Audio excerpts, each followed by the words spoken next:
Right. Thank you, everybody, for joining the pilot session for AI for the Average Joe. It's really nice for you, for you guys to be here, because I appreciate the time and the effort that you've taken to out of your busy schedules to be here. Martin's asked, will we get access to the recording? Thanks, Kathy. Yes, it will be in the lounge for you to access there. So thank you so much. I won't do kind of too much of a formal introduction now. I know most of you guys on the session, but I'm going to kind of give you a bit of what I've been up to in the AI digital learning space as well. And really what this session today is about. And I want you to be able to take some practical advice and takeaways from the session, because we know that's where the value add is. And we're not seeing a huge amount of stuff what that means for learning professionals currently in the AI space. But just to get us started, I'd like you just to open up your chat. Just give me a little hello so I can see that's working, and tell me what your favorite movie is. So just open up the group chat. You'll see it on the toolbar. Just give me a little hello so I can see that's working. It'll go to the whole group. Just give me a little hello. Don't give me War and Peace, and what your favorite movie is. Okay, Karate Kid, True Romance, Star Wars, what have we got? Back to the Future from Claire, Gladiator from Paul, An Officer and a Gentleman from Martin. Nicholas says The Green Mile, that's a great movie. Helen, I was expecting Rocky to come up from you. Very true. Robert says James Bond, I think it was. She said, yeah, brilliant. Ferris Bueller's Day Off. I love that. Moyle J, I can't quite see who you are in regards to your first name. So if you don't mind just kind of renaming, you can just right click over your name and rename if you'd like. Thank you so much, everybody. My favorite movie is The Matrix, because I believe it's true. If anybody's seen it, I'm a bit geeky when it comes to stuff like this, but it actually ties in quite nicely with our topic for today's session. And I'm not saying that the machines are coming to get us in kind of a Terminator Skynet AI way, but we are going to be talking to us today about, what generative AI means to us and what the future could possibly look like. Where are we right now, and what are we hearing about generative AI right now? So in the chat, or you're welcome to open up your mics, what are you hearing about generative AI right now, either in your networks, in your organizations, to the events that you've been going to? What kind of things are you hearing and seeing, whether it's positive, whether it's negative? Feel free to share in a way that suits you guys. Feel free to open up your mic or pop it in the chat. What are you hearing and seeing about AI right now? Because we're at that kind of cusp of that fear and that hope type trajectory that we see when these big things start happening. We saw it in the 70s when we started to build the computer. We saw it in the 80s when we started to build robots that were going to take care of cleaning our homes and walking our dogs and looking after us on a day-to-day basis. Okay, Davina says pros, automation, efficiencies, cons, it will take automation and predictions too far. It's going to take our jobs. Eva says, I think most people are curious. I'd agree with that, Eva. I'm not trying it out as much as I should. That's quite common, that response. Helen, you've popped your hand up. Do you want to open up your mic? Yeah, definitely. We've worked on a little bit of research in the employability sector with URSA, and only about 10 to 20% of organizations are using it in some form, but not the generative. It tends to be more software based. Yep. Lots of people are scared it's going to take their jobs, but they also think it can save them time. So while they're scared it's going to take their jobs, they want to use it because they want the benefits of it, and they don't understand the limitations at the moment. So there's lots. That's really interesting that you guys have been doing some research. Helen, if you've got anything you want to share around that, anything published or anything you want to stick it in the chat or stick it in the we can pop it on an email afterwards or something. That would be great. Thanks for sharing. Brill. Okay, good stuff. Kathy says, hearing a mix from different people. Some are sounding quite scared about it. Others are really excited. We're definitely seeing that split, aren't we? That kind of, yes, it's going to make my life easier and give us more opportunities and uplift our abilities and our roles. And others are saying, oh my God, what does this mean to those kind of potentially more manual type jobs, or other jobs that don't have that perhaps critical or creative higher level thinking involved in roles. Helen Marshall says Gen AI is the focus. It certainly is. Gen AI, for those people who don't know, is like a subspecies. It's what we call narrow artificial intelligence. And it's actually been around for about a decade now. But the reason we're all talking about it is because ChatGPT came to market in March this year and went, hey, this is called Gen AI, and this is what we can do. And these are some of the updates and stuff. So that's why it seems to be coming to the forefront. It's not the kind of super AI that we see in the background that's diagnosing cancers and stuff like that. Claire says immediate impact on helping productivity in short term. Productivity seems to be the thing that people are hooking on to in terms of those value adds that we're starting to see, which is interesting. Internal concerns about data security. Yes, that's also coming up a lot. Thanks, Claire, for sharing that. Hi, Margaret. Thanks for joining. And we're just sharing in the chat what we're hearing about AI at the moment. Paul says mainly positive, particularly in the learning space and transformation space, an area we're starting to focus on. Absolutely. And, you know, we think there's going to be massive benefits here. I was on an expert webinar in the apprenticeship sector yesterday, and they were talking, Cornell, one of the biggest apprenticeship providers, was talking about a 15% increase in time saving when it comes to administration tasks for their tutors and assessors and coaches, which means that 15% time saving can be allocated to more one-to-one learner time, which is where they make real impact with their clients. So that's a really nice practical assessment of where they're starting to see the efficiency gains with this stuff right now. Margaret says, I've been exploring ChatGPT a little and exploring the coaching options. Scary and fascinating. It is. And you know what? I've spent far too much time on ChatGPT-4, as you'd expect. Being someone who's neurodivergent, I've gone straight down the rabbit hole with it. And I love it because I've got it role playing with me. I've got it doing an Ofsted inspection for me. I've got it summarizing books that I've never been bothered to read, like The Art of War from Sun Tzu. You know, actually, there's a real opportunity, and I've got a list of God knows how long of tasks that I've asked it to do. Some of them are a bit silly, like writing a letter to the Tooth Fairy. Some of them are actually really good commercial gains that we're using for the business right now. So keep playing. Keep getting involved. You know, you've got Google Bard, which is another one, Jasper, that's another one, and actually we're just about to see the launch of Microsoft Copilot, which is going to be phenomenal. It's going to save us lots of stuff. So if you've not seen the PR video for Microsoft Copilot yet, they launched it Friday, I think. Go and have a look, because it's still basic Gen AI, but it is going to change your life in terms of your admin tasks, you know, transcriptions, meeting notes, presentations, data analysis, all that kind of really great stuff. But I want you to just let this sink in that's on the screen right now. AI is the worst it'll ever be right now. Just think about that. Things are going to get better. We already know this stuff is moving at such a quick pace. You know, you've got Microsoft, who owns a big chunk of OpenAI, that is the company that's launched ChatGPT and DALL-E. They're bringing those two together. So what does that mean in regards to Microsoft's investment? Google are going up against it. We've got all of these Silicon Valley companies looking to take market share in this space, because they know this is going to change everything. Right, so let me do a bit of an intro. My name's Erica Farmer. I'm the co-founder and business director of Quantum Rise Talent Group. Been involved in corporate learning and development and apprenticeships for about 20 odd years. This is me talking at QCon last year, which is a technology conference about leadership in the tech space, and actually talking about some of the predictions I made on my TEDx talk last November, when I was talking about machine learning and artificial intelligence. So who knew 12 months later we would be this far forward in regards to this space? There's a lot of things that you can really start tapping into, and that's exactly what I've done in the last year, because I'm just an average Joe. I'm not a data scientist. I'm not a head of machine learning.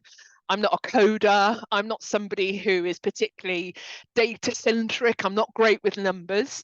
But what I really, really buy into is making the seemingly complex simple. And that's what we need to be thinking about to support our teams that we support, either in organizations or our clients that we're working with, who are kind of saying, oh, this kind of L&D AI thing, what on earth does this mean? And how can we start using this in our organizations? And I'm going to share a bit of data with you right now. You would have seen some of this stuff. Some might be a bit new. I like this from Deloitte, a paper that came out, their tech trends paper that came out about 4 months ago. And they're saying 2023 will be the year that we learn to trust our AI colleagues. So what stands out for you guys when you read that? What's your initial reaction when you read that from Deloitte? Do you have initial reactions, or is it something just washes out? Because I know I felt a bit strange when I read that for the first time. Helen says, trust is very human.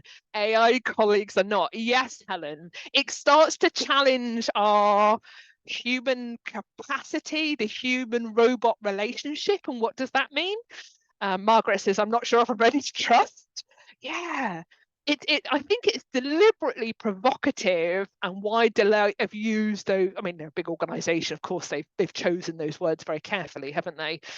Claire says seeing AI as a colleague may be a stretch for some people. Absolutely. But this is kind of bleeding edge stuff, right? It's not even leading edge. It's really starting to challenge how we talk about AI, how we conceive AI. What does that mean? Because we're definitely in that space of fear leading to hope. Like I said at the beginning of the session, we saw that when we started to build the computer. We thought the computer was going to take over mankind, and we thought the same when we started to build robots in the 80s. But actually, we end up going from fear to hope. And we're in the fear space at the moment with AI. Martin says trust, getting used to seeing them around. Yes, there's almost that just kind of familiarity piece, right, with this stuff as well. Some really good information that's come out. So according to the AI in L&D report, so this is created by a guy called Ross Stevens. His company is called Steal These Thoughts. Ross is actually talking at World of Learning in a couple of weeks' time. 71% of learning organizations are integrating AI tools, or they're saying they're integrating AI tools into the session. Into their organizations. And we also know, according to the World Economic Forum and LinkedIn Learning workplace reports, that we're going to get huge digital transition and acceleration in organizations through tech in the next 3 years. So everybody's saying they're doing it, right? Everybody's saying, yeah, we've absolutely got the intention, AI is the way forward. But we seem to have a gap between intention and execution at the moment, and that's common because this is new. There isn't a rule book, there isn't an operations manual to do this stuff. Danielle says, my daughter just interacts with AI and gets it fine, but we did all grow up watching Terminator, so the journey might be a little bit longer for millennials. Yes, Skynet, all that, absolutely. And that's maybe driven the narrative when it comes to fear, when it comes to AI. So I think that actually, I'm a sci-fi geek, I think that's a really important point as well. So I'm gonna go ahead. Yeah, go ahead, Paul. Sorry, I was just going to say, I think, I remember when VR started coming out, and VR was the next big thing, and there was corporate companies clambering all over it and trying to make sense of how they'd actually use it. So I think it's probably that step change with AI as well, where everyone knows the term AI, everyone's kind of thinking we should be on this, we should be working this out, and how it's going to how we can best leverage it. But I think there's that kind of thinking that's got to happen first. Yeah. And probably it'll par down for some organizations, maybe in a lesser way than they feel at the moment. For some, a greater way. I think it's got to go through that kind of thought process. Hey. 100%. And we were all, this time last year, we were all talking about being in the metaverse, right? And all our training was going to be delivered in the metaverse, and our coaching and our this, and we were all going to be plugged in like Lawnmower Man and all that kind of stuff, right? And now it's a bit metaverse, isn't it? Because we're talking about AI. I think it almost came in the wrong way. You need good AI to be able to develop virtual reality and the metaverse and that kind of stuff. So I think we're a bit fickle, aren't we, when it comes to this stuff? But yeah, your point's really valid. I'm going to put a poll on the screen right now. It's completely anonymous, but I want you to kind of answer 2 questions that are going to come up. The first one is, where do you see your core understanding or your organization's core understanding of Gen AI? And the second one's going to be about where do you see the opportunities in L&D? So I'm gonna run this first poll now and give you kind of 30 seconds just to reread the question and give us an answer. And it'll be good to see what you guys come up with. And I'm going to just then benchmark what we come up with what this report has told us as well. So here we go. So how would you categorize your core understanding of AI tech at this time? And I've kind of deliberately given you three answers to choose from. Just choose one of them for me. Good, needs work, or none. And there's no right or wrong here. We've got 15 out of 15 who've answered, so thank you. So let me just let me end that. Martin's the same as my son uses it as the norm. So let me just share those results. So as a group, most of you have said needs work, and actually, you know, I'm not surprised to read that. We've got a few that says none and a few one that says good. So let me stop sharing. Let's just compare that to the output of the AI in learning report that that I've referenced from Ross. He went out to about 120 L&D functions over the last 3 months. And interestingly, this is probably a bit more favourable on the good space compared to what we've just said. But the majority of people are saying needs work. And when you dig into that, like anything, it's the how. It's, well, how do we actually do this? And what does that actually mean? Because we're all talking about it, but we need some use cases, which, by the way, if you go to ai.gov, there's a bunch of use cases that the Department of Industry and Innovation, or Trade and Innovation, have started to launch on the website, their government website. And it's not at all education and learning focused, but there's some really good stuff where companies have started to trial using and productivity gains and things like that. So have a look on that if you're looking for kind of core use cases. My next poll I'm going to pop up for you now is I'm interested to know where you think the opportunities are when it comes to Gen IA for learning and education. So again, just give me your thoughts there. Natural language processing, by the way, is using English language and using it in different ways. So verbalizing it, transcribing it, etc., etc. Personalization for learning experiences, content generation at scale, data-driven insight, intelligent tutoring, and natural language processing. Okay, lovely. Thank you so much. That's everybody who's answered. A few of those, Julie. Yeah, absolutely. You could probably select a couple of those, right? Yeah. So yeah, so here's the results that you guys have given me. So surprise, surprise, this is, I thought personalization would definitely be the #1 that comes out, which it is. Content generation, I think we're kind of in the space where a lot of people are starting to use that already, whether that's immersive video, whether that's, I mean, some of the stuff we do with some of our tech clients is when there's a learning need for specific technical roles, we will cite that technical role and ask ChatGPT to, as a thought partner, to come up with some learning objectives that's specific for that technical role. So that's kind of a nice way to start using it for content generation, for example. So let's see what the select number of the industry has come up with. Again, personalized learning. So again, you're very similar in your responses to that. Helen says, I think creating personalization through data-driven insight may be used utilizing content generation. Yeah, all of the above, right? Absolutely. But when we talk about content gen, that's kind of the thing that people have hooked onto at the moment, covering all bases, absolutely. So we recognise this, we recognise the opportunity, we know that it's productive, we know that digital transition, you read the thought leadership, you read from the World Economic Forum, there's lots of people talking about Gen AI in particular. Helen's already talked about some research done in the employment space. So why aren't we all using it on our day-to-day tasks and lives already? Tell me in the chat, or feel free to pop your hand up and open up your mic. Why are we not like, okay, as of tomorrow, we're all using AI because we know the benefits and the opportunities day to day. So why wouldn't we? Why wouldn't we to do this? Access, Julie says, yeah.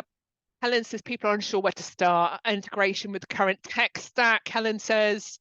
Margaret says need more time to learn about how to best use it. Martin, going back to trust again. Absolutely. Lack of understanding, John says. Martin, I like the way, come off mute for me, Martin. I like the way you've written, we don't trust it, question mark. Tell me that. Tell me more about that. Yeah, generally, I don't think we trust it. It's funny, there's a comment there before about my son. My son's at uni and he's using it constantly to do 70% of his work, and then he tops and tails it to do the last 30%. And he's completely grasped how to use it. First of all, I don't really know where to start, but I don't trust it. And I think it's a generational thing. I think that the kids that have been brought up on it, so my son's 20, is fine, but for us who are a little bit older, it's like, whoa, it's new technology. We want to see it settle, and for everybody else to get rid of all the bugs. For me, anyway. Yeah, absolutely. Yeah, it's kind of like it's let somebody else kind of trip over some of the issues that we might have first, potentially that kind of beta testing phase. But data security is definitely a big piece. And people often ask me, would you use ChatGPT to upload your employee data to do some data analysis on? And I say, absolutely not. Would you put it in a Facebook group, for example? No, you wouldn't. So, why would you put something that's untested at this point? However, don't forget AI is the worst right now that it'll ever be. So all of this stuff in terms of data security and data privacy is already been built out. So ChatGPT, OpenAI have just launched ChatGPT Enterprise, which is a closed AI system, which is more trusted in terms of protecting data for your organizations, for example. So again, it's moving super, super quick here. Thank you, Martin, for that. That's really helpful. Danielle, sorry, go ahead. Sorry, I was just going to say, do you think at some level we do already use it in some way, and I think we just haven't badged it as AI? So there's LMSs that already can do some personalised kind of learning journeys and things. It's just that, as you said, the increase of its capability at such a rapid pace, we've kind of got left behind with actually just what it can do now for us. But it's kind of, I guess, taking the fear away that we already do use AI, right? It's just it's moving so fast, we haven't even tapped into just how good it could be in some cases, or bad, I guess. 100%, Paul. Who here uses Alexa or Siri or yeah, absolutely. Who here has their Tesco shopping and they have certain things recommended to them based on their shopping lists that they've bought before? That this is all a form of artificial intelligence. It's very basic, but it's machine learning. The system is learning what your preferences are and your orders, and when your next Amazon delivery is coming, and the fact that you might need to reorder something that you ordered them. All of this is this stuff. It's just the sensationalism of things like Terminator and Skynet, and using the term AI spooks a lot of people, and you can understand absolutely why.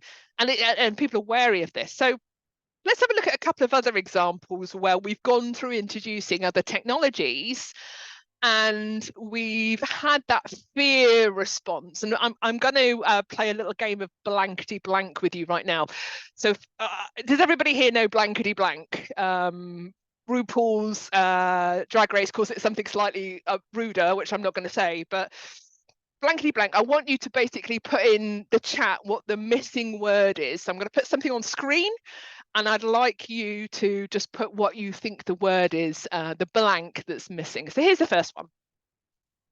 Early 20th century educators believed that blank would render our brains useless, unable to perform simple mental calculations. University professors were forming protests, prophesying the fall of society as we know it. Yeah, here we go. Calculators. Exactly, calculators. Yeah, so can you imagine there was protests from university professors about using calculators when they were first floated, but now we use them on our phones, we use them everywhere we've got, you can't be thinking about not having something like a calculator. How about this one? When the printing press was invented, there was a genuine fear that easy access to blank would make us lazy, undermine the church, and corrupt the young. The printing press led to an explosion of knowledge and education, and blank became a beloved source of wisdom. Yeah, there we go. Books, exactly, books. So we have this kind of history of having a reaction to something that we don't quite understand. Oh my God, it's going to change the world. We're all going to go to hell. It's going to make me lose my job, whatever it might be. Actually, we can also call that innovation. Things move on, technical revolutions happening. And yes, AI is probably the biggest change that we're going to see in tech going forwards. But we need to help people bridge that fear gap. We need to have people going on the journey. And sometimes we don't even realize it's happening. There might be something that people are experiencing. We've talked a lot about trust today. We've talked about I don't know where to start. My kids are using it, but I'm a different generation. Sometimes this, and I'm not saying this is for everybody, but this can wrap around things like trust and fear. And this is where we need to start with some of this stuff. We have these kind of doomsday thoughts when we don't know enough about something. And it can get a bit scary in our heads, and it can get a bit kind of, oh my God, the worst is going to happen and we're going to catastrophize and it's going to change the world. But actually, once we have more detail, we tend to have a bit more of a balanced outlook on things.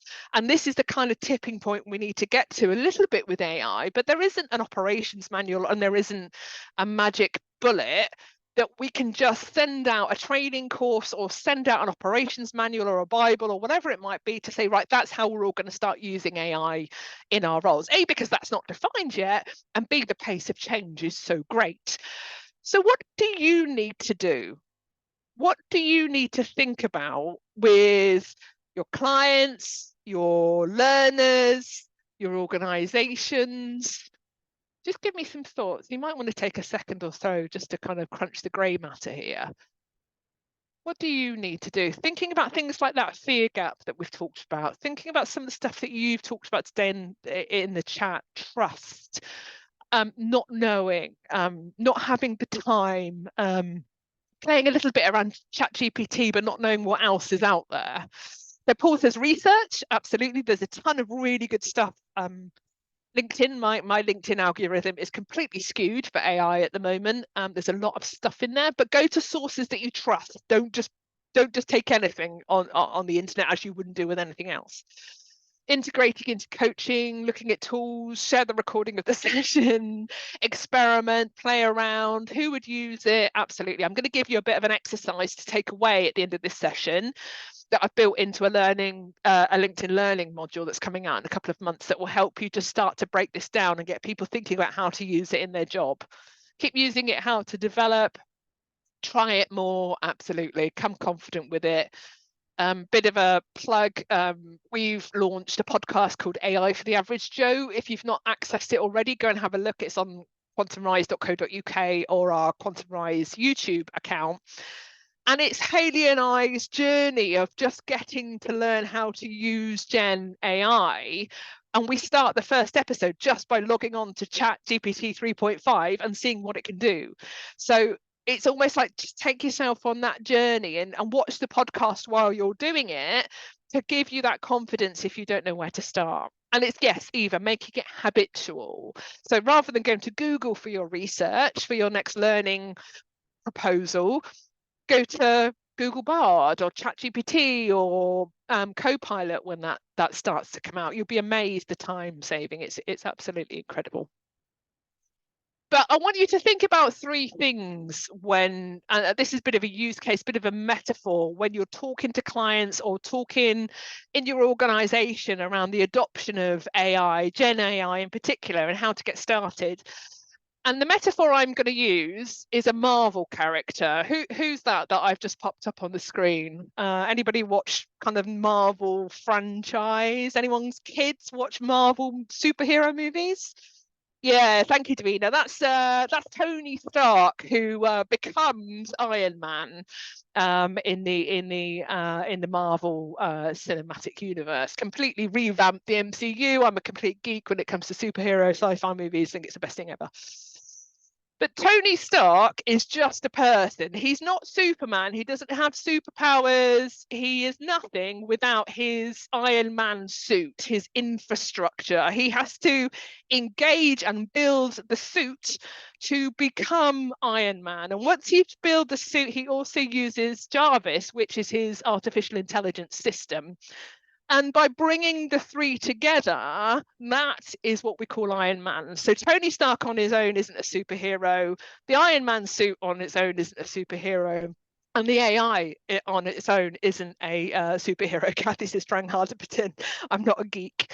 And Nicholas says, funny though that his life being on the line is what pushed the performance outcome. Absolutely. You see in the movies, this character of Tony Stark really go through a journey of fear and anxiety and doubt and all that kind of stuff. So there's definitely some tenuous links there.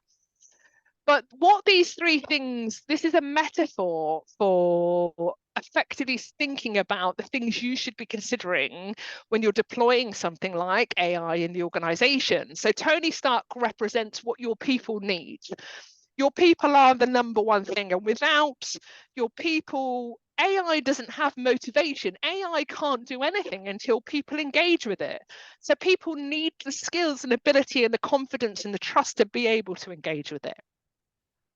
The Iron Man suit represents what we call the infrastructure. So really important things, and I blogged quite a lot on Training Zone about this, such as your digital ethics and integrity policy and the behavioural framework that sits underneath that. So again, if you're working with clients or organisations who are unsure where to get started, the best place to get started when it comes to AI is what's our organisational stance? What are we willing to accept and not accept? How do we want our people to engage with AI? Because you can't reprimand someone for doing something on AI if you haven't told them it's right or wrong. So there's an HR conversation, there's an IT conversation. This is multiple stakeholders. This just sit in the digital and tech space. And then Jarvis represents the AI system, and that's forever evolving in the Marvel cinematic history universe as well, as AI is currently. So find a bit of a metaphor, whether that's the Tony Stark metaphor or something else, that helps you describe the different elements that organizations need to be thinking about within AI. It's not just a case of getting everybody to log on to ChatGPT and have a free-for-all, because again, this stuff's a bit of a wild west at the moment. So you need to help your clients and organizations put in some governance and some framework to support that. So here's a bit of a plan of action. Think people, infrastructure, then AI. So the Tony Stark Iron Man metaphor. Use stories and metaphors to get this stuff to come to life. And we do this in L&D. We're quite good at storytelling. We're quite good at using pictures, and we're quite good at getting through to people and communicating. So this isn't about systems training, although that could be one element of that. This is a massive change project for organizations, but thinking about it in a real agile way rather than a waterfall information dump. Also think about human distinctive skills when it comes to AI. What does the human now do in the age of using automation and machine learning? So in the chat, what kind of skills would you start to think about organizations having to upskill their staff when they're using generative AI in their roles?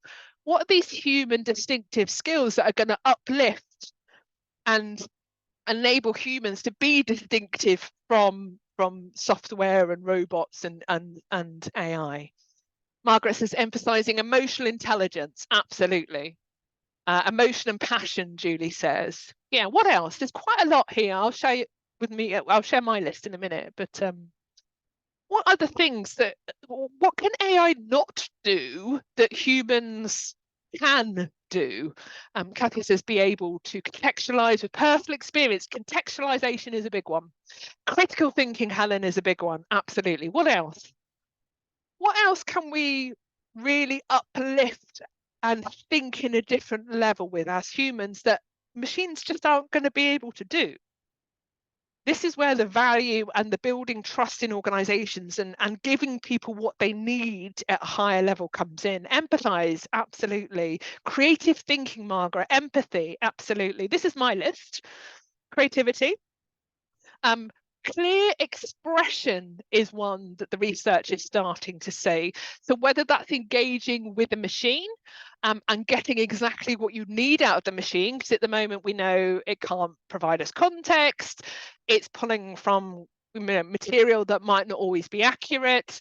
So being able to express yourself in organization, ask the right questions and have clarity is going to be an important human distinctive skill. Critical thinking, we've talked about problem solving, using technology to help us do that. Learning agility for me is the big one here. So this is about moving from a mindset of knowledge is currency to facilitating learning is now where the power sits. And to do that, we need to be able to pick up learning, use it and drop it because it's suddenly out of date quite quickly, because we know this stuff's going to change really super quickly. This isn't about our teachers and our tutors and our trainers being experts when it comes to professional knowledge and having depth of information, because AI already does that for us. And you can imagine that's quite an interesting conversation. We talk to universities where they have lecturers and professionals who have spent 40 years being complete experts in certain topics, and we're now saying actually that's going to have to change slightly from a learning perspective. And Kathy already talked about applying context, because the machine understands the what, it doesn't understand the how. It doesn't understand the context or the human world that sits around just reading the data that it pulls from and its trading points. So it's a case of really understanding what that means and not taking it literally all the time, questioning and querying some of the information that you might be using in your Gen AI and using it as a starter for 10 as a thought partner rather than a copy and paste of stuff that we might use. Kathy says, what's the data or your view on bias? Yes, I assume AI will be biased as the data it's using and gathering. That is a great question, Kathy, and then open up to the floor if anyone else has got a view on this.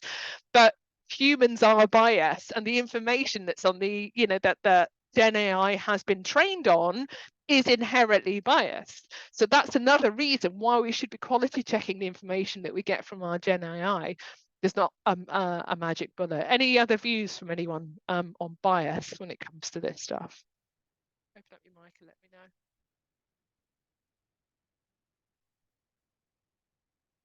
Has anyone encountered any bias when they've been using Gen AI? Or a certain view that doesn't feel right? Or Kathy? Yeah, I was just gonna say, I know I played around looking for some imagery for something. I can't remember what it was for now. It might have been an article, and I was using some AI, and there was definitely a lean towards a kind of gender bias when I was looking for a typical image of a boardroom. And I've seen, since doing that, I've actually seen someone post an article about this on LinkedIn. I can't for the life of me re-find it, but yeah, I found that interesting, and that sort of led to a discussion with an ex-colleague of mine on bias, and it only really dawned on me that of course it's going to be as biased as I suppose the data out there, which is kind of coming from humans, isn't it? 100%, and I think that's a great point to land, because this is where the clear expression piece comes from, because we're not going to be able to fix Gen AI and the bias that comes with it like that. We don't have the power to do that. But if we ask it for the right things, so we might ask for a picture of a board and then we get 5 white middle-aged guys in suits, then actually we might want to ask for a picture of a diverse board with 8 people who represent XYZ, so again, that's where we start to build how we engage with it, because it's a downfall of AI and we need to recognize that. So that's a great shout. Helen says, I think that's another skill to teach. It comes with critical thinking, absolutely. Andrew Jacobus posted recently about the change in ChatGPT, answered the same questions as a few months in between. Yes, I think I read this. And the more up-to-date answer had been revised to be less biased. So it will be something that, again, it's evolving, it's changing. Remember, ChatGPT is only trained up until September 21. I think Google Bard is trained up until about March last year in terms of the data it pulls from. This stuff will start to connect to the internet and pull more recent information, but there's obviously safeguards that need to go in place to stop anything nasty happening before all that stuff happens. Erica, would you say that AI is only as biased as humans are, in as much as it gets its bias, as Kathy's point, from humans, right? So if anything, it highlights areas of human bias. Absolutely. That's where the data points, the training points from AI come from us, right?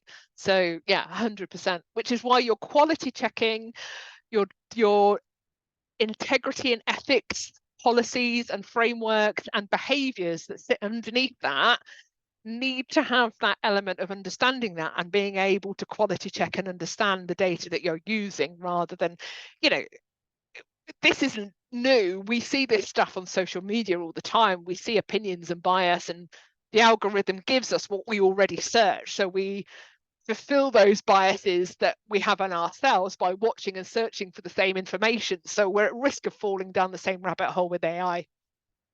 It's a good shout. Yeah, there's no general knowledge, Robert says, so it can lack ethics and morality, and it doesn't understand context. Don't ever forget that. It doesn't understand what it's saying. It's just spewing out the response to a question that you've asked it. So never forget that.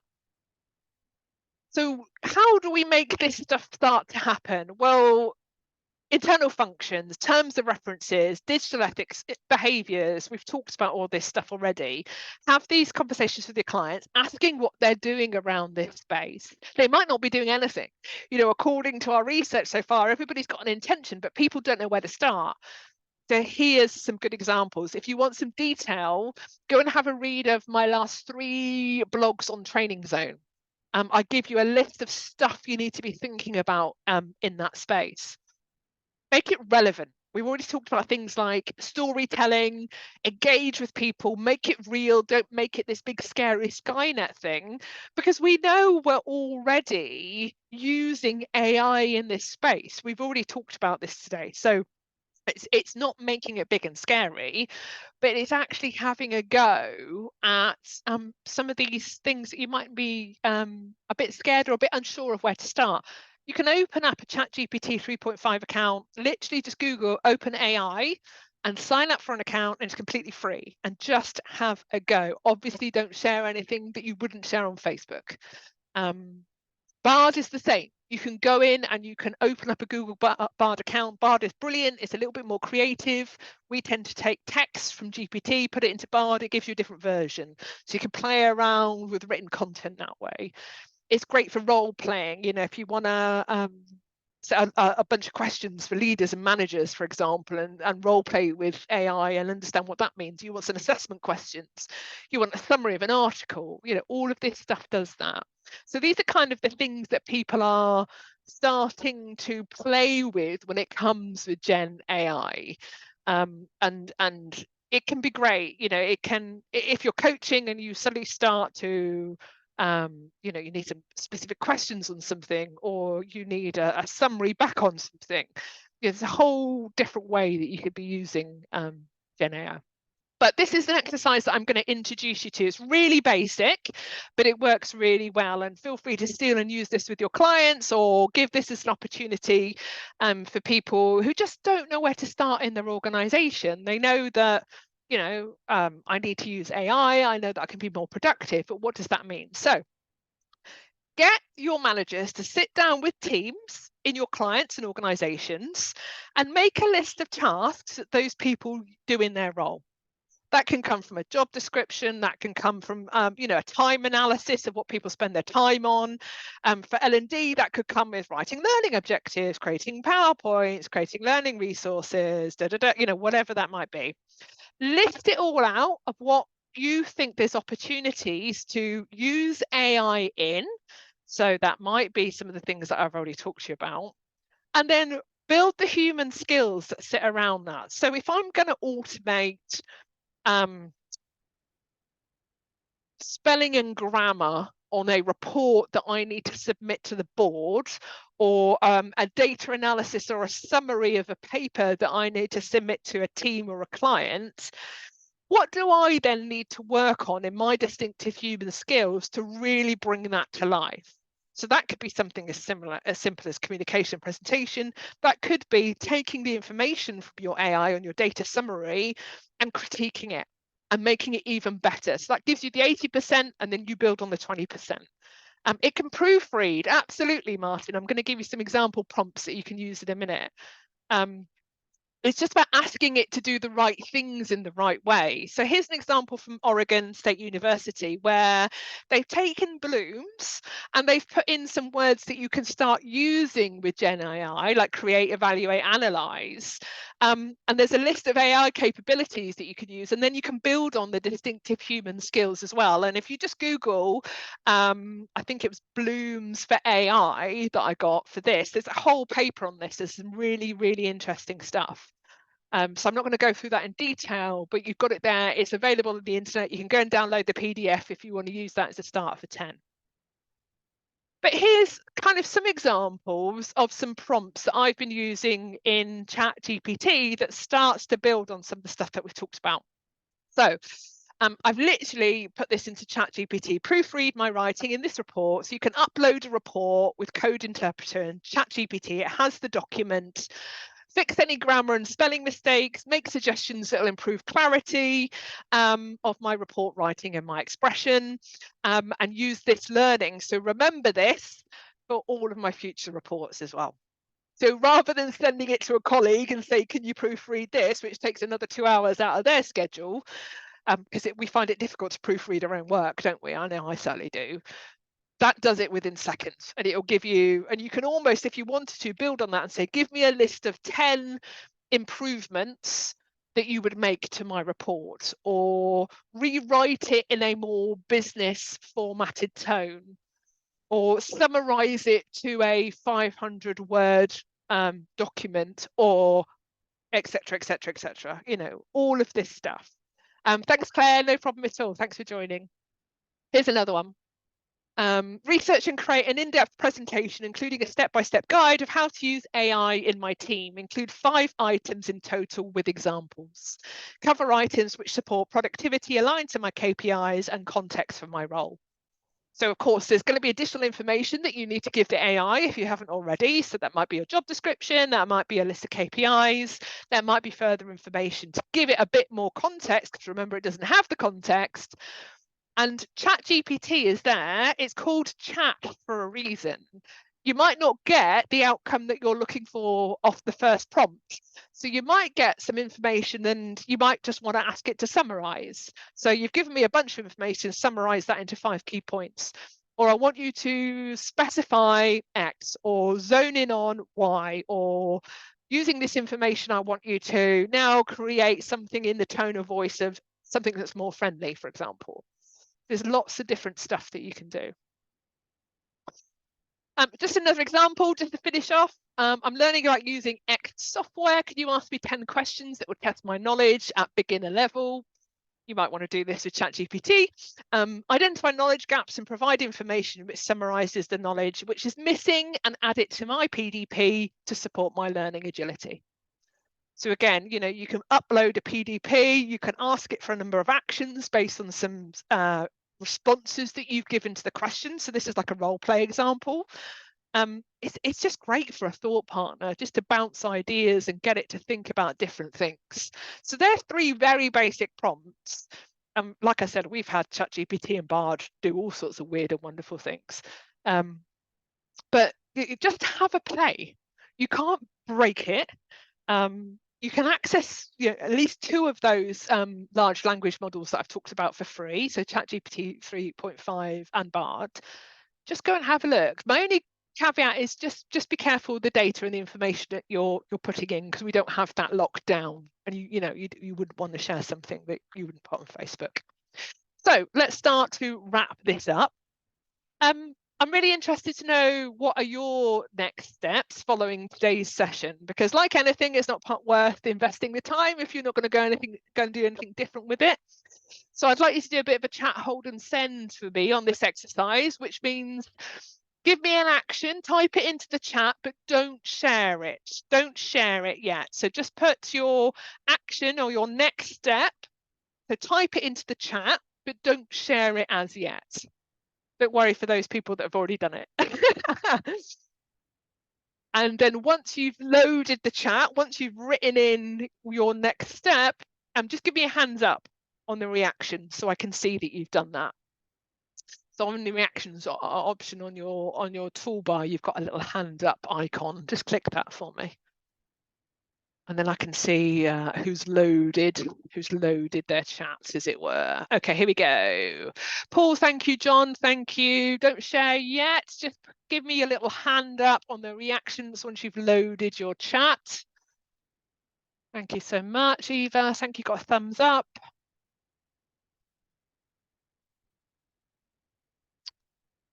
So you've just got a little reactions button on your toolbar, and that'll give you a thumbs up or a hand or a clap or something like that. There we go. Just give it a second for everybody to do that.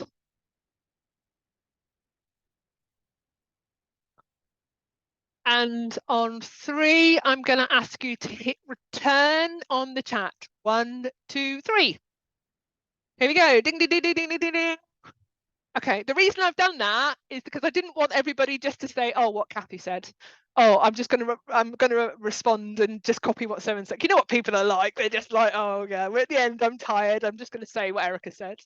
So let's see. Okay, here we go. Next steps. Keep learning and trying. My next steps are happening now. Just set up an account. Brilliant, Danielle. Great. Asked it to write me 1 page on performance conversations, and it did it in seconds. I feel like I've evolved. I love that, Danielle. Thank you.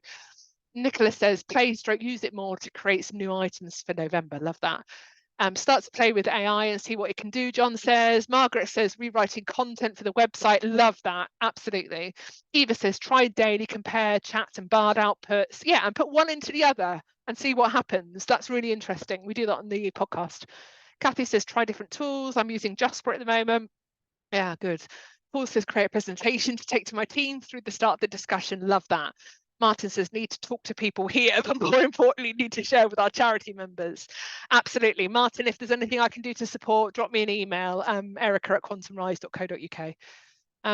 Julie says, research. Robert says, going to explore different systems. Julie says, used it for LinkedIn yesterday. It was bizarre. Love it. Okay. Extra support. We interview 5 amazing expert AI people on AI for the Average Joe. They're about 20 minutes each. It's literally me and Hayley having to play with Gen AI and seeing what we can learn and figure out and just sharing and joking. And so if you want to access that, it's like I said, quantumrise.co.uk under thought pieces, or stick Quantum Rise into YouTube and the episodes will come up. And we've got the AI educator, Dan Fitzgerald, who works with schools and colleges throughout the world and is a real thought leader on this stuff, and he shares lots of great resources. We've got Ross Stevenson, who we talked about earlier, with his research into L&D and AI. We've got head of machine learning, Brad Stacey, who talks about what does that mean in marketing and advertising, which is really interesting. There's a bunch of people that we interview. So please, that's free, it's open, it's there. Go and have a look, and give me some feedback and tell me what you think. Thank you so much for attending today's session. I really hope that that's given you a step forward in terms of either understanding, engagement, what do I do next, how do I access it, what does it mean. I do a lot of talking. We run courses on this stuff at Quantum Rise. If you've got clients that you think might be interested, then please get in touch and let me know. Erica@quantumrise.co.uk or hello@quantumrise.co.uk. And thank you so much, Kathy, for the opportunity to deliver the session to the group today as well.